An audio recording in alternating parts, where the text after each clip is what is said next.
एक प्रश्न जो आपने किया था उसका उत्तर इस कथा में चल रहा है, नंदी वाला जो प्रश्न आपने तीसरा करा है उसका उत्तर इस कथा में चल रहा है कि आप कहते हो कि मंदिर से जाते समय नंदी के कानों में कहकर चले जाओ।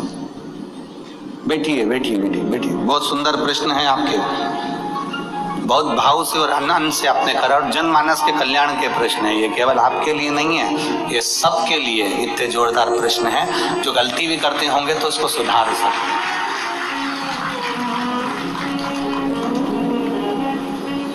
आपने कहा कि नंदी के कानों में कहना चाहिए।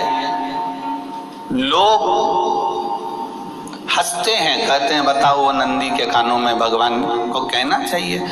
वैसे तो हम आपको एक बात बता दें कि दुनिया के लोग किसी दूसरे धर्म की कभी हंसी नहीं उड़ाते। दुनिया के लोगों को दूसरे का धर्म अच्छा लगता है। दुनिया के लोग सबसे ज्यादा हंसी उड़ाते हैं तो हमारे सनातन धर्म की ही उड़ाते हैं, और जी खुद उड़ाते हैं, दूसरा उड़ाने वाला नहीं होता। दूर के ढोल हमें समझ में आते हैं, उसका धर्म हमें समझ में आ गया, उन्होंने क्या है ऐसा है, आओ कुछ नहीं उनके धर्म में ऐसा है, कितना आनंद हमें दूसरे के धर्म में लग रहा है, और हमारा सनातन धर्म हमको बुरा लगता है। हमारे सनातन धर्म हमें बुरा लगने लगा। अरे भाई,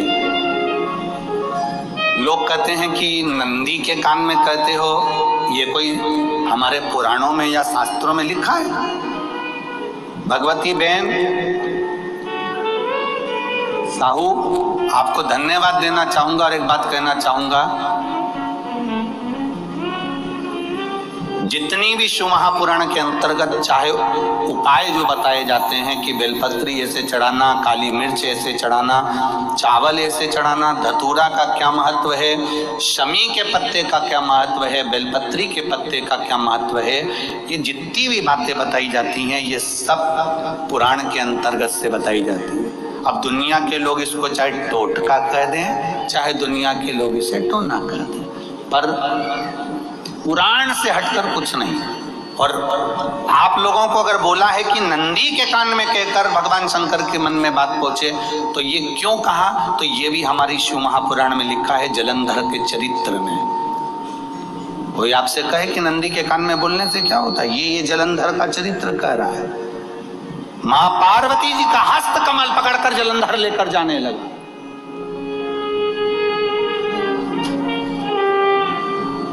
वृंदा का पति लेकर जा रहा। वृंदा तो भगवान की भक्ति में लीन रहती थी, उसको तो जलंधर को सबसे ज्यादा तकलीफ थी नारायण से, पर शिव के पास आ गया क्योंकि ईर्षा प्रवृत्ति अभी कथा में कहा। कोई ऐसा होता है जिसको तुमसे बेर नहीं होता तो भी अंदर से ईर्षा जाग जाती है। कोई ऐसा होगा जिसको अंदर से ईर्षा जागती है, अपने आप अंदर से ईर्षा जागती है, उसका कोई भेद नहीं, और ईर्षा जाग गई, भीतर से ईर्षा जागा। ना आप उससे मिले हो, ना कभी वो आप उसके सामने बैठे हो।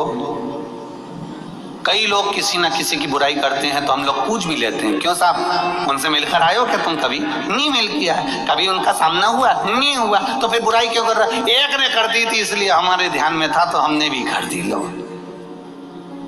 वो कुआं में डूब के मरेगा तो तू भी मरेगा का? नहीं। नंदी सामने बैठा है, गणेश जी को मालूम पड़ गया, कार्तिकेय को मालूम पड़ गया, मां पार्वती जी का हस्त कमल जलंधर ने पकड़ लिया और लेकर चला। मालूम पड़ गया, तब नहीं रहा गया। गणेश जी को क्रोध आ गया और गणेश जी महाराज आए, शिव जी को जगाने लगे। पिताजी पिताजी पिताजी कर जगाया, उठो पिताजी, पिताजी उठिए, पिताजी जागिए, पिता को जगा रहे हैं। भगवान शंकर नहीं उठे, तप में लीन थे। क्या करें हम? जलंधर के पास में इतना बल है, इतना बल है, और पिता की आज्ञा नहीं होगी तो हम कैसे मार देंगे इसको? मारने को तो हम मार दें। माँ ने आज्ञा करी थी कि जलंधर उसको तारकासुर को मार दो, तो कार्तिक ने तारकासुर को मार दिया।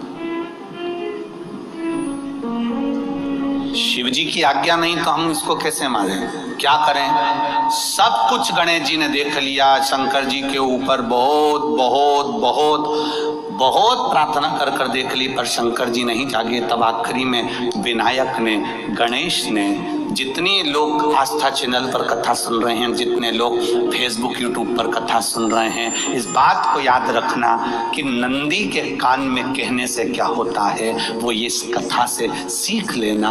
आखिरी में गणेश जी को लगा किसको कहूँ, शंकर जी भी तप में है, नंदी भी तप में है, मैं किसको कहूँ?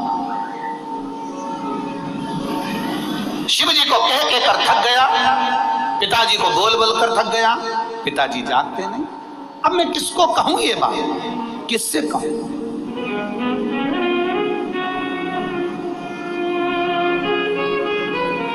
विनायक गए सीधे अब नंदी के पास में। नंदी भी तप में लीन थे, शंकर जी की ओर मुख था, शंकर जी की ओर मुख था। गए और जाकर तुरंत विनायक ने नंदी के कानों में जाकर कहा, नंदीश्वर, मैया का हाथ पकड़कर जलंधर लेकर जा रहा है, पिताजी तप में लीन है, कृपा करिए ना।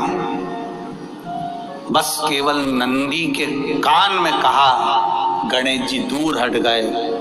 नंदी के कान में कहा, शंकर जी के नेत्र खुल गए, शिव जी के नेत्र खुले। ध्यान देना जरा, इस शिव महापुराण की, आशुतोष शिव महापुराण की कथा, जो कथा यहाँ कही जा रही है, ये कथा पहले के चरित्रों में सुनने को नहीं मिली होगी। जरा ध्यान देना इस संवाद पर, जितने लोग आस्था चैनल पर, जितने फेसबुक यूट्यूब पर सुन रहे हैं। सनातन धर्म की हंसी उड़ाने वाले कह देते हैं नंदी के कान में कहने से क्या होता है, नंदी के सामने जाकर बोलने से क्या होता है, नंदी के पास बैठकर बोलने से क्या होता है, नंदी के पास बैठकर शंकर जी का मात्र दीदार करने से क्या होता है, दर्शन करने से क्या होता है। वो अच्छे से समझ लेना, जो लोग सनातन धर्म पर उंगलियां उठाते हैं वो अच्छे से समझ ले इस बात को।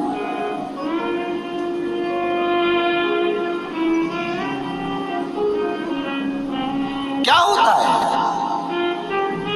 नंदी तप में लीन, शिवजी तप में लीन, शिव नहीं उठ रहे। विनायक ने नंदी के कानों में जाकर कह दिया, नंदी के कान में जाकर कहा, नंदी के नेत्र नहीं खुले।